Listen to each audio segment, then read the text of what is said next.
ஒரு அழகான நாடு. அந்த நாட்டை ஒரு ராஜா ஆட்சி செஞ்சுட்டு வந்திருந்தார். அந்த ராஜா அவரோட அமைச்சர்களை கூப்பிட்டு ஒரு கூட்டத்தை கூட்டினார். அந்த கூட்டத்தில் தற்போது நாட்டில் நிலவர பிரச்சனையை பற்றி பேசினார். அதாவது இந்த மாதிரி ஒரு பிரச்சனை இருக்குது, அதை சரி செய்ய வழி சொல்லுங்க அப்படின்னு கேட்டார். அப்போது ஒரு அமைச்சர் ஐயா இப்படி செஞ்சால் அந்த பிரச்சனை சரியாகும் அப்படின்னு ஒரு தீர்வு சொன்னார். அதற்கு அந்த ராஜா எப்படி இது சரியாகும் அப்படின்னு யோசிச்சுக்கிட்டே அப்படி என்று சொன்னார். அடுத்த நாள் வழக்கம் போல் தொடருது. அவங்கவுங்க வேலையை கடை வீதிகளில் செய்ய ஆரம்பிக்கிறாங்க. அந்த வயதான முதியவரும் அவரோட செருப்பு கடைகளை எடுத்து வைத்து அவரோட வேலையை தொடங்க ஆரம்பிக்கிறாரு. அந்த முதியவர் ஒரு வீதியில் ஓரமாக அமர்ந்திருக்காரு. அந்த வீதியில் கற்கள் நிறைய சிதறி கிடக்கு. வழியில் சிதறி கிடக்கிற அந்த கற்களால் மக்களுக்கு தொடர்ந்து இடையூறு ஏற்படுது. வண்டிகள்னால சரியாக போக முடியல. மாடுகளும் குதிரைகளும் தடுமாறுது. குழந்தைங்கள்லாம் அந்த பக்கம் போயிட்டு வர ரொம்ப தடுமாறுறாங்க. இதையெல்லாம் அந்த முதியவர் ஒரு மூலையில் உட்காந்து பார்த்துக்கிட்டு தான் இருந்தார். அவர் என்ன செய்யறது அப்படின்னு யோசித்து எழுந்து அந்த கற்களை மெல்ல மெல்ல மெல்ல மெல்ல எடுத்து போட ஆரம்பித்தார். அப்படி ஒரு கல் அவர் எடுக்கும்போது அந்த கல்லுக்கு அடியில் ஒரு தங்க நாணயம் கிடச்சிது. அந்த தங்க நாணயத்தை கையில் வச்சுக்கிட்டு மீதி இருக்கக்கூடிய கற்கள்லாம் ஓரமாக குவிச்சிட்டு அவர் வேக வேகமாக நடக்க தொடங்கினார். இதையெல்லாம் ஒருத்தர்லேருந்து ஒருத்தர் பார்த்துக்கிட்டே இருந்தார். அந்த முதியவரை அவர் பின்தொடர்ந்துக்கிட்டு இருந்தார். அவர் வேகமாக அவரோட வீட்டுக்குள்ளே போயிட்டு சிறிது நேரத்திலேயே உடனே வெளியே வர ஆரம்பித்தார். வெளியே வந்த அந்த முதியவர் அந்த அரண்மனையை நோக்கி நடக்கிறாரு.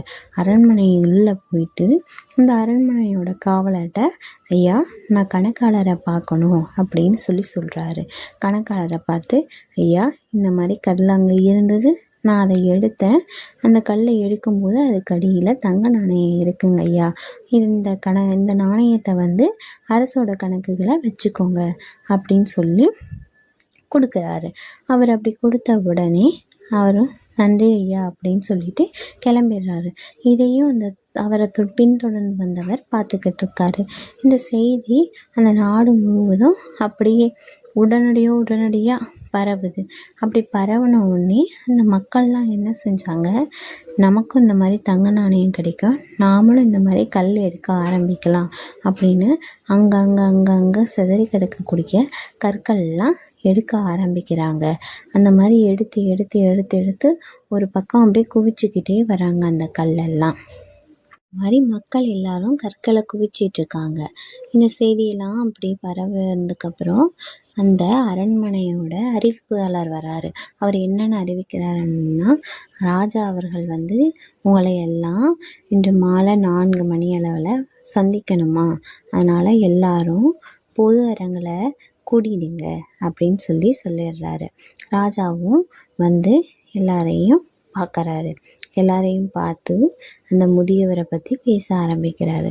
இந்த மாதிரி கற்கள் அங்கங்கே இருந்தது, அந்த கல்லை இந்த முதியவர் எடுத்தார், அதில் தங்க நாணயம் கிடச்சிருக்கு, அதையும் அவர் வச்சுக்காம கொண்டு கொடுத்ததுனால அவருடைய கடன்கள்லாம் நாங்கள் ரத்து செய்கிறோம் அப்படின்னு சொல்லி, இந்த மாதிரி கடன்கள் ரத்து செய்கிறது மட்டும் இல்லாமல் அவருக்கு ஒரு 100 வராகன்களும் கொடுக்குறோம் அப்படின்னு சொல்லி சொன்னார்.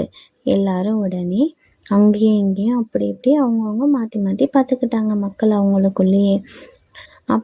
அது மட்டும் இல்லாமல் ராஜா ரொம்ப வருத்தப்பட்டு பேச ஆரம்பித்தார்.